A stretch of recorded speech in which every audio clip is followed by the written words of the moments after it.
আমার কোনো আপত্তি নেই, তারা করে দেখতে পারে, কিন্তু এটার নাম কিন্তু বাংলাদেশ, জাতির নাম বাঙালি জাতি। যে লোকটার বিরুদ্ধে প্রতিদিন বাজে ভাবে কথা বলে সেই লোকটার নাম শেখ মুজিবুর রহমান।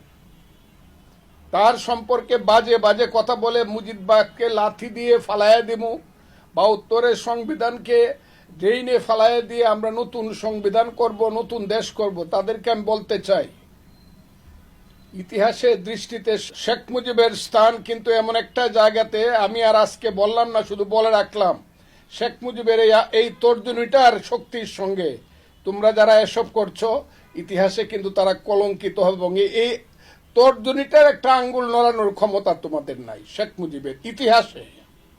আজকে যত বড় বড় কথাই বলো, শেখ মুজিব কিন্তু ইতিহাসে এমন ভাবে বেঁচে থাকবে তার আঙ্গুলের শক্তিও তোমাদের সমস্ত রাজনৈতিক শক্তির নাই।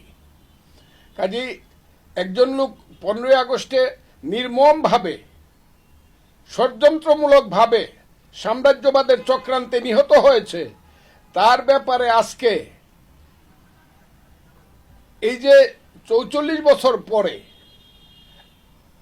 49 বছর পরে এই বাচ্চা বাচ্চা ছেলে পেলেগুলা এইসব কথা তোমরা যারা বলো, আমি তো দেখছি যে তোমরা তো কেউ কেউ প্রায় সবাই ছাত্রলীগ করতা, নাকি ছাত্রলীগে তোমরা অনুপ্রবেশ করেছিলে। আর যদি অনুপ্রবেশ করে ছাত্রলীগে বঙ্গবন্ধুর নামে, স্বাধীনতার নামে এত সুন্দর সুন্দর বক্তৃতা আমার কানে আসে, যেটা তোমরা করেছো, এখন যা তোমরা করছো, তাইলে এটা কি করছো? তাইলে কি তোমরা মুনাফেক? আর মুনাফেক কিন্তু যুদ্ধে জয়লাভ করতে পারে না।